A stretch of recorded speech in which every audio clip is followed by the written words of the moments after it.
안녕하세요. 저는 40대 남성입니다. 저는 평생을 사랑하는 한 여자가 있어요. 그 여자는 바로 제 아내입니다. 지금도 아내를 처음 만났을 때가 종종 생각나네요. 이번에 우리 딸이 죽은 남자를 만나 시집을 갑니다.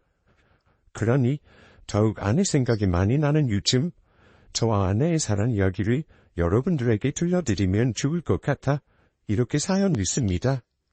이렇게라도 아내를 오래 기억하고 싶네요. 아내를 처음 만난 건 대학 졸업 후 취업한 직장 근처로 혼자서 자취방을 얻게 되면서입니다. 그 당시 저는 3층 301호에 자취하고 있었어요. 제가 자취할 때만 해도 3층에는 저 말고 나머지 두 집은 모두 빈 방이었습니다. 어느 날은 저희 옆집에 302호가 소란스럽더군요. 살펴보니 누군가 302호로 이사를 오는 듯 했습니다. 얼핏 이삿짐 정리하고 있는 한 여자를 보게 되었는데 처음 본 그 사람은 누가 봐도 참으로 아름다운 여성이었습니다. 속으로 예쁜 여자가 우리 집 옆집으로 이사 왔나 보다 생각하고 지냈어요. 그리고 저는 매일 회사와 집을 반복하며 바쁜 나날을 보내다 보니 302호 여자를 까맣게 잊고 지냈죠. 하루는 퇴근길에 투적투적 비가 내렸습니다. 우산을 쓰고 집으로 가는 골목길을 오르는데 누군가 뒤에서 저를 급히 부르는 소리가 들리더군요. 저기요, 302호 사시는 분 맞죠? 안녕하세요. 저는 302호 사는 사람이에요. 네. 안녕하세요. 그때 이사 오신 거 봤는데 인사를 제대로 못했네요. 지금 퇴근하고 가시는 길인가 봐요? 네. 그런데 저기 실례가 되지 않는다면 집 방향도 같으니 같이 가도 될까요? 다름이 아니라 뒤에 누군가 따라오는 것 같아 무서워서요. 그녀의 말에 저는 뒤를 살펴보았고 멀리서 우산을 쓴 한 남자를 보았습니다. 늦은 밤 여성들 귀갓길에 그 향이 따라와 무술 짓을 한다고 들었는데 제 눈으로 보기에도 멀리 보이는 한 남성은 옆집 여자를 노리는 것처럼 느껴졌습니다. 불길한 느낌도 들었고 집 방향도 같으니 흔쾌히 같이 가주기로 했죠. 저 남자는 언제부터 따라왔어요? 모르겠어요. 버스에서 내리고 집에 오는 길에 문득 뒤를 보니 누군가 따라왔어요. 모자 쓰고 얼굴 가린 게 신경 쓰이기도 하고 무서웠거든요. 그런데 마침 누군가 앞에 걸어가는 걸 보니 301호 분이시더라고요. 그래서 얼른 뛰어왔죠. 저는 여자의 말을 들으며 중간중간 뒤를 확인하였고 저와 같이 가는 모습을 본 것인지 어느새 뒤따라오던 남자는 보이지 않았습니다. 안심한 저는 옆집 여자에게 말했어요. 이제 따라오지 않나요? 놀라셨겠어요. 오늘처럼 모르는 사람이 따라온 건 처음이죠? 네, 처음이에요. 종종 여자들을 따라온다고 듣긴 했는데 제가 직접 겪으니 진짜 무섭네요. 그래도 다행이에요. 마침 301호 분을 만나서. 라고 말하며 저를 보고 하늘에 웃는 옆집 여자. 순간 그녀의 그런 모습을 보니 제 심장이 빨리 뛰기 시작했어요. 웃는 얼굴이 이렇게 아름다울 수 있나 싶었습니다. 그녀의 작은 행동에도 신경 쓰며 걷다 보니 어느새 집에 도착했더라고요. 그녀는 몇 번이고 감사하다고 인사를 하고 집으로 들어갔습니다. 그 뒤로 출퇴근할 때마다 혹시라도 그녀를 만나지 않을까 주변을 두리번거리던 저였습니다. 퇴근길에는 괜히 버스 정류장에서 그녀를 만날까 싶어 잠시 기다렸다가 하기도 했고요. 그러나 이상하게도 그녀와 마주치지 않았습니다. 그러던 어느 날 평소보다 늦게 버스를 타고 퇴근하는 길에 버스에 오르는 그녀를 보았습니다. 그녀와 눈이 마주치자 반갑게 웃으며 인사를 하고 제 옆에 자연스럽게 앉더군요. 안녕하세요. 여기서 뵙네요. 네, 안녕하세요. 직장이 이 근처인가 봐요. 네, 이쪽에서 일해요. 집이랑 가까워서. 그런데 늦게 퇴근하시나요? 네, 오늘 일이 좀 늦게 끝나서. 그런데 이 시간에 퇴근해요? 늦은 시간이라 집에 가실 때 위험할텐데. 안 그래도 저번에 겪고 나서 되도록 일찍 퇴근하는데 오늘 갑자기 일이 많아져서요. 계속 야근 안 해요. 그래도 다행이에요. 퇴근길 무서웠는데 301호분 만나서. 우연히 만난 그녀와 버스에서부터 집에 걸어갈 때까지 서로 이런저런 대화를 나누며 갔습니다. 그리고 집에 다 도착했을 때 앞으로 야근하고 퇴근하면 들어오는 게 위험하니 제 명함을 한 장 주며 말했어요. 혹시 집 가실 때 무서우시면 연락하세요. 저번처럼 위험하니 겪으셔서 걱정되기도 하고 집 방향도 같으니까 시간 맞으면 이웃끼리 이렇게 같이 오는 것도 좋을 것 같아서요. 라고 말했어요. 순간 어디서 이런 용기가 나왔는데 지금도 잘 모르겠습니다. 그냥 요즘 여자가 걱정됐고 더 보고 싶었어요. 지금이 아니면 또 언제 마주칠지 모르니 저도 모르게 용기가 나온 듯 했습니다. 제 명함을 받은 그녀가 당원하면 어쩌나 튀니게 하차했지만 다행히 그녀는 웃으며 고맙다고 말해주고 집에 들어갔어요. 그렇게 전 그 후부터 일하다가도 집에서 쉬다가도 몇 번이고 핸드폰을 확인하며 그녀의 연락을 기다렸습니다. 그런 제 마음을 알았는지 드디어 그녀에게서 연락이 왔습니다. 오늘 퇴근 시간 비슷하면 같이 집에 가자고요. 저는 그녀와 퇴근 시간이 더 일러서 맞지 않았지만 비슷하다고 거짓말을 하고 서둘러 퇴근했습니다. 그리고 집 근처 카페에서 따뜻한 커피를 사놓고 버스장 유작에서 그녀를 기다렸죠. 시간이 되니 그녀가 버스에서 내렸고 커피를 마시며 집까지 함께 걸어왔습니다. 그 뒤로는 제가 먼저 연락하기도 하고 그녀가 먼저 연락하기도 하면서 우리는 자주 연락하는 사이가 되었습니다. 옛날에는 거의 날마다 퇴근 시간에 만났어요. 가끔은 퇴근 시간에 만나 같이 저녁을 먹기도 하며 조금씩 가까워지다 보니 연인 사이로 발전하게 되었습니다. 아직도 그녀와의 만남은 참 우연 같으면서도 운명처럼 느껴져요. 그녀는 듬직하게 지켜주고 자상한 제 배려에 감동하여 점점 호감이 생겼다고 했죠. 연인 사이가 되니 서로의 집 구분 없이 왕래하며 1년을 알콩달콩 예쁘게 만났습니다.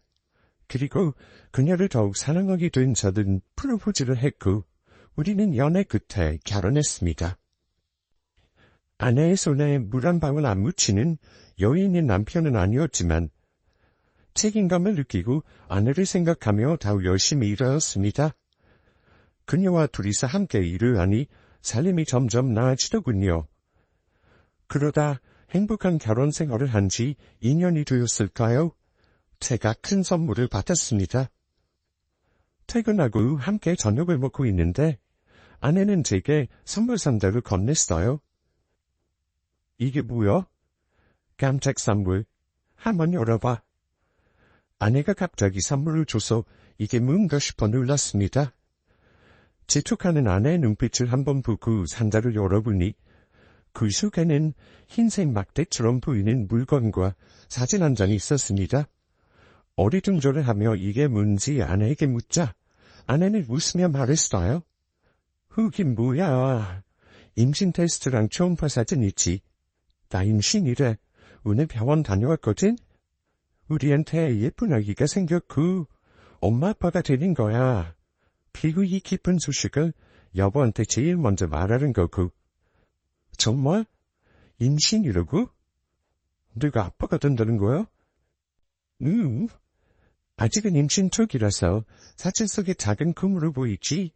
이 콩 알만한 게 우리 아이야. 저는 아내의 말에 사진을 한참 동안 쳐다보다 눈물이 흘렀습니다. 사랑하는 사람을 만나 결혼한 것도 참 행복한데 제가 이 작은 아이의 아빠가 된다니요. 제 아이를 가진 아내를 보니 고맙고 세상을 다 가진 듯 기쁜 마음에 아내를 안고 울었네요. 이 기쁜 소식을 양가에 알리고 저는 더 열심히 일할 테니 아내에게 일을 그만두고 다니시라고 했습니다. 아내는 다니던 회사를 정리하고 집에서 퇴근하며 살림했고요. 그리고 10달 뒤에 세상에서 가장 귀한 제 딸을 만나게 되었습니다. 저를 닮으면 어쩌나 걱정했는데 다행히도 예쁜 아내를 닮았어요. 사랑하는 아내를 닮은 아이지만 막상 한 사람의 남편이자 한 아이의 아빠가 되니 제 어깨는 더욱 무거워졌습니다.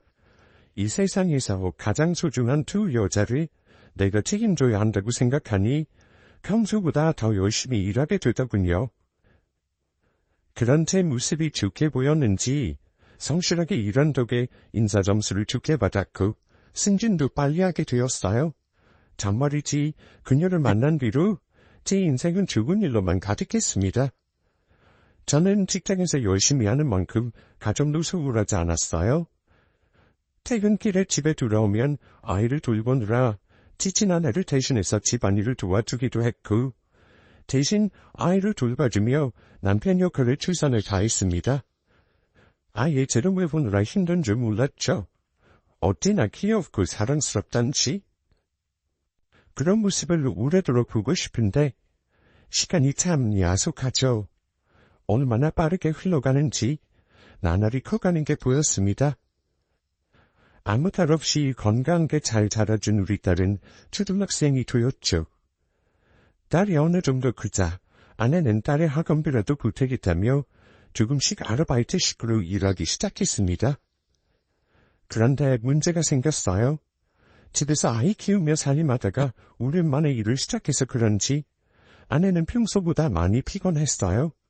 몸 상태가 좋아 보이지 않았고 이상하게 입맛이 없다며 밥을 종종 거르기도 했습니다. 저는 그런 아내를 걱정하면서 혹시 둘째 가진 거 아니냐며 조심스럽게 물었어요. 아내는 제 말을 듣고 아차 하더니 병원을 가봐야겠다고 대신 좋아하더라고요. 다음 날에 아내는 바로 병원을 다녀왔습니다. 저는 일을 하다가 궁금하여 전화를 걸었고 아내는 실망한 목소리로 임신이 아니라고 했습니다. 그런데 속이 쓰리고 소화를 못해 잘 먹지 못한다고 하니 병원에서는 검사를 받아보라고 했다더군요. 저는 아내의 말을 듣고 별거 아닐 거라며 걱정하는 아내를 위로했어요. 그리고 주말에 함께 병원에 방문하여 검사했습니다. 초음파 검사를 하고 살펴보던 의사는 뜻밖의 소리를 하더군요. 큰 병원으로 가봐야 할 것 같다고요. 그 말에 저희 부부의 불안은 더욱 커졌습니다. 곧바로 큰 병원에 방문하여 초음파 검사 결과를 보여드렸고 추가적으로 내시경 검사를 진행했어요. 많이 불안해하는 아내에게 괜찮을 거라고 달래며 애써 태어난 척했습니다. 그러나 내시경 검사를 확인한 의사는 한숨을 쉬며 조심스럽게 말했어요. 우리 아내가 위암이라고요? 저는 의사의 말이 믿기지 않았습니다. 그럴 리가 없어요, 선생님. 이거 결과 잘못된 거 아닙니까? 다시 검사하겠습니다. 우리 아내는 그동안 아무런 증상도 없었고 괜찮았다고요. 요즘은 결과가 잘못 나오기 쉽지 않습니다. 다시 한번 검사를 원하시면 다른 병원에서 검사하셔도 좋아요. 오늘 검사 결과에 관한 소견서 떼어드릴 수도 있고요. 그렇지만 아마 다른 병원에 가셔도 결과는 같을 겁니다. 암의 크기가 크고 명확해서요. 위암 같은 경우는 초기에 특별한 증상이 없기도 하고 약간의 불편함이 있더라도 일반적 위장질환과 구별하기 어려워 암이 어느 정도 진행되거나 손쓰기 힘든 시기에 알게 되는 경우가 많습니다. 위암의 증상으로 무증상을 겪는 환자들도 은근히 많아요. 그럼 우리 아내는 지금 암의 상태가 어떤가요? 수술하면 괜찮은 거죠? 나을 수 있는 거죠, 선생님? 계속 치료해봐야 알겠지만 지금 암의 크기가 작지 않습니다. 수술과 항암 치료를 병행하면서 지켜봐야 할 수 있을 것 같아요. 힘드시겠지만 마음 강하게 먹으셔야 치료도 잘 받으실 수 있어요. 저도 최선을 다하겠습니다. 컨디션 상태 확인하고 조율해서 수술 일정이나 항암 치료 일정 잡아보죠. 그 뒤로도 의사가 위암이거나 뭐라고 더 설명하였지만 더 이상 제 귀에 들어오지 않았습니다. 집으로 돌아오는 차 안에는 저만큼만 흘렀어요.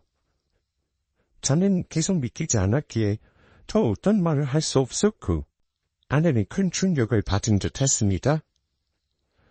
집에 도착한 우리 부부를 맞이하는 딸아이를 보자 아내는 딸을 안으며 참았던 눈물을 쏟아냈습니다. 아이는 엄마 울지 말라며 꼭 안아주었습니다.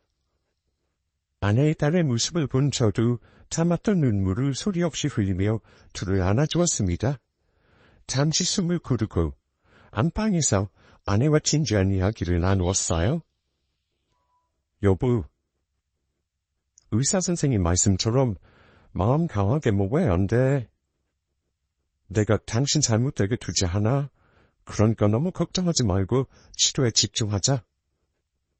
그래도 만약에 내가 잘못되면 당신이랑 우리 딸 어떡해?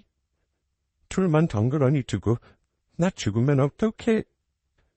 여보, 나 너무 무서워. 당신 그런 소리 하지 마. 죽긴 왜 죽어? 요즘 의학이 얼마나 발달했는데 극가담? 별거 아니야. 고칠 수 있다고. 고칠 수 있는 건 다 해볼 거야. 그러니까 우리 마음 강하게 묵자. 축 처진 어깨로 흐느껴 오는 아내를 안으며 저는 다짐했습니다. 절대로 나와 우리 딸을 두고 보내지 않을 거라고.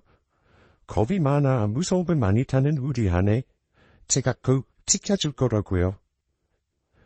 저는 아내의 치료에 전념하기 위해 회사의 사장을 말하고 그만두려고 했습니다. 그러나 회사에서 제 사장을 안타깝게 생각하시고는 오랜 시간 자리를 비워두고 휴직 개념으로 기다려줄 테니 걱정하지 말라더군요. 그리고 사람 일 어찌 될지 모르니 일자리는 붙잡고 있어야 한다며 절 위로했고요. 저는 감사한 마음을 전하고 그렇게 회사를 쉬게 되었습니다. 그 뒤에는 아내와 병원에 다니며 치료에 전념했어요. 수술과 항암치료 일정을 잡고 늘 아내의 곁을 지켜주었습니다.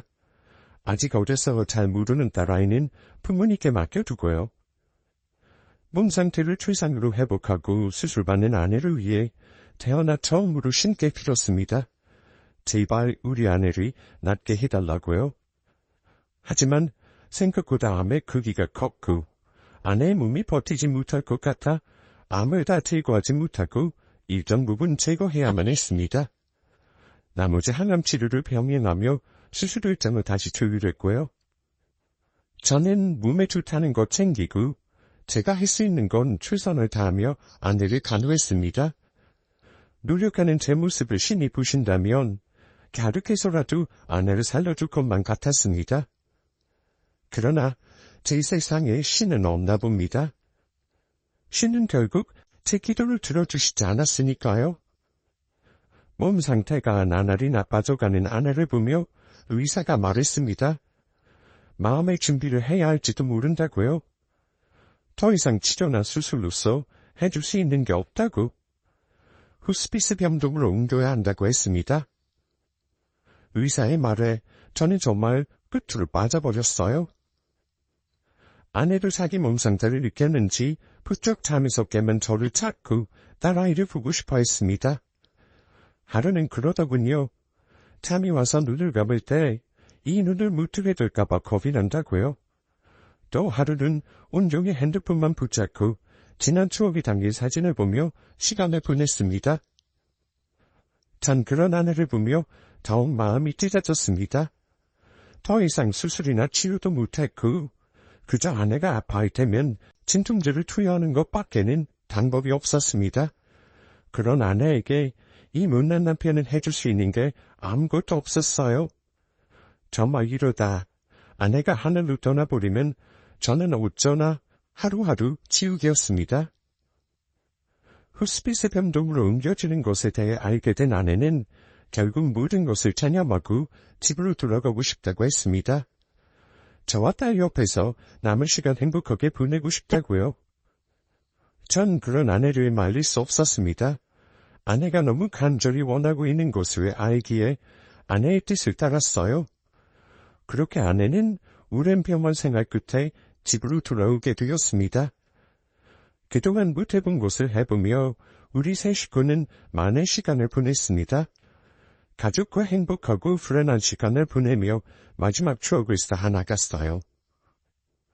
아내는 딸아이 앞에서 절대로 아픈 티를 낼 수 없다며 진통제를 먹고 참아가며 엄마 역할을 다해 주었습니다.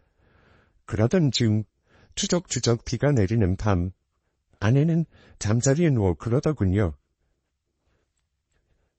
내겠습니다. 아내는 처음 만난 날 보여줬던 환한 웃음을 짓고는 눈을 감고 잠이 들었습니다. 전 그런 아내의 손을 콕 잡고 잠을 설쳤습니다. 아침이 되어 아내가 깰까 조심히 일어나 아침을 차리고 군이 자는 아내를 깨웠습니다. 잠기가 밝은 사람이라 눈을 뜨고도 남는데 이상하게 눈을 뜨지 않더군요.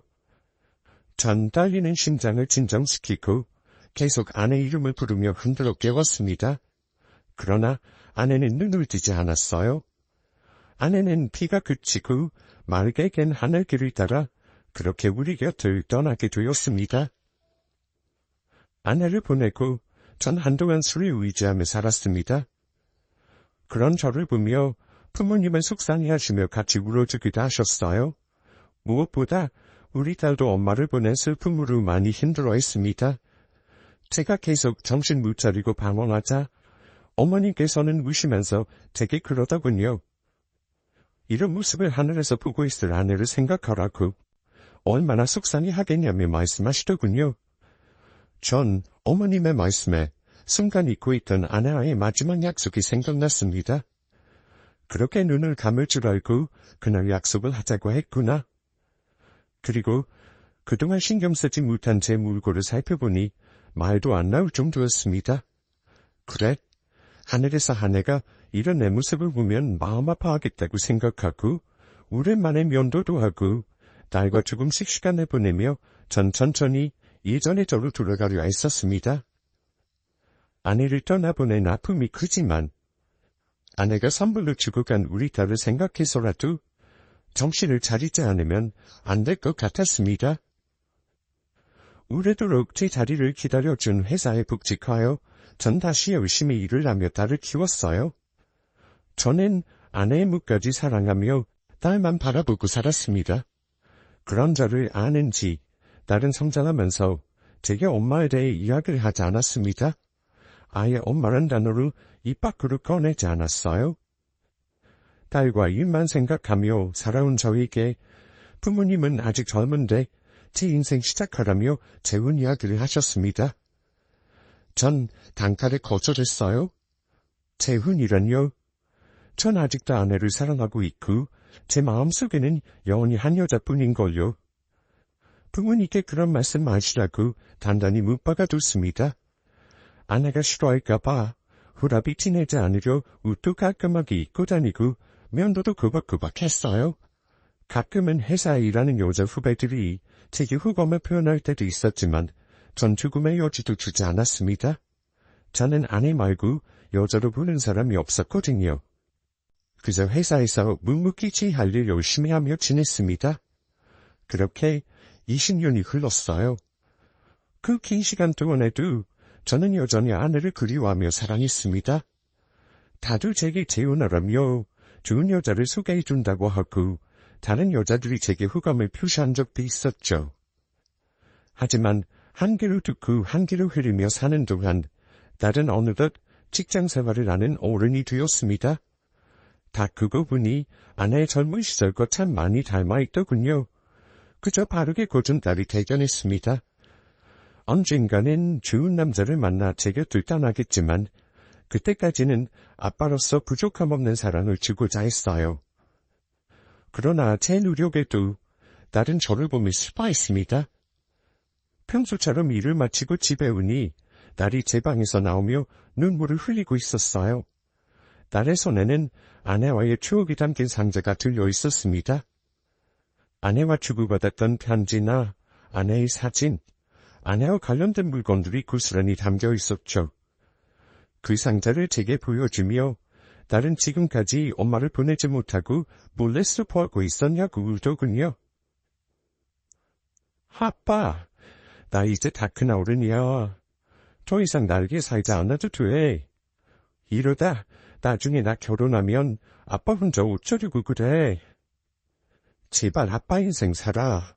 좋은 여자 만나서 살아나면 행복하게 살라고. 전 흐느끼는 딸의 손을 잡아주며 말했어요. 우리 딸, 아빠를 생각해주는 어른이 됐네. 언제 이렇게 컸을까? 아빠가 속상하게 해서 미안해. 그런데 아빠 걱정하지 마. 아빠 괜찮아. 이 물건들은 나중에 아빠 죽을 때 다 챙겨갈 거야. 네 엄마 칠칠 맞아서 물건 잘 잃어버리잖아. 그러니까 아빠가 챙기고 있어야지. 그리고 아빠는 재혼 안 해? 아빠는 엄마랑 헤어진 게 아니라 잠시 떨어져 있는 거야. 언젠가는 다시 만날 거고. 아빠 마음속에는 엄마랑 우리 딸 말고는 없어. 그렇게 엄마가 좋아? 그렇게 엄마가 보고 싶어? 보고 싶지. 아직도 네 엄마 얼굴이 생생한 거. 이라고 이야기하자 딸은 그런 저를 꾹 끌어안아주더군요. 아내를 보내고 나서 처음으로 엄마 이야기를 꺼낸 딸은 저를 안고 펑펑 울었습니다. 그런 딸을 안고 다독여주며 저도 눈물을 삼켰습니다. 딸과 저는 그 뒤로도 엄마 이야기를 종종 했습니다. 제게 아내와의 추억을 많이 물어보더군요. 제가 힘들까봐 엄마란 말을 참아왔을 우리 딸에게 엄마의 추억으로 빈자리를 채우고 싶어하는 것 같아 많은 이야기를 들려주었어요. 우리가 어쩌다 만났는지, 우리가 언제 결혼했는지 등등요. 저도 이 추억들을 곱씹어 생각하니 그때 아내가 생각나 미소 짓게 되었네요. 하루는 잊고 있던 제 생일이었습니다. 아침 출근길, 생신 축하드린다며 오늘 같이 저녁을 먹자고 하더군요. 저는 알겠다고 인사를 한 뒤 일터에 와서 열심히 업무를 봤습니다. 그리고 퇴근 시간이 되자 딸과의 저녁 약속을 생각하며 서둘러 집으로 갔죠. 집에 도착하니 딸은 서툰 솜씨로 이것저것 식탁을 차리고 있었죠. 딸이 불러주는 축하 노래를 들으며 촛불을 껐습니다. 그리고 함께 맛있는 식사도 마쳤습니다. 딸에게 오늘 정말 최고의 선물이었다며 고맙다고 이야기하는데 딸은 그런 제게 잠시 기다리라며 방으로 뛰어가더군요. 그리고 상자 하나를 가지고 나왔습니다. 선물이라며 제게 상자를 내밀었죠. 와, 선물까지 있어. 한번 열어봐, 아빠. 상자를 열어보니 게임기 같은 게 있었습니다. 선물 상자 속 물건을 꺼내며 딸에게 물었어요. 이게 뭐야? VR인데 게임도 할 수 있고 영상도 볼 수 있어. 이걸로 내가 원하는 곳이나 보고 싶은 것을 실제로 보는 것처럼 느낄 수 있거든. 아빠, 한번 해볼래? 그럴까? 우리 딸이 준 선물 어디 한번 사용해보자. 라고 말하며 웃자 딸은 제 머리에 VR기를 씌워주었습니다. VR기가 켜지는 소리와 함께 제 눈앞에 영상이 펼쳐지더군요. 깜깜한 어느 길에 비가 내리는 모습이 펼쳐졌습니다. 그리고 잠시 뒤에서 발걸음 소리가 들리더군요. 그리고 익숙한 목소리가 들렸습니다. 여보. 놀라 뒤를 돌아보니 우산을 쓴 아내가 저를 보고 있었어요. 여보, 당신이야? 정말 당신 맞아? 나야. 잘 지냈어? 나 많이 보고 싶었지. 난 하늘에서 계속 당신 지켜봤어. 여보, 우리 처음 만난 날처럼 비가 오네. 우리 오랜만에 빗소리 들으면서 걸을까? 저는 조심스럽게 자리에서 일어나 아내를 따라 빗속을 걸었어요. 제 눈앞에 있는 아내는 20년 전 그 모습 그대로였습니다. 여전히 굽고 화한 우리 아내.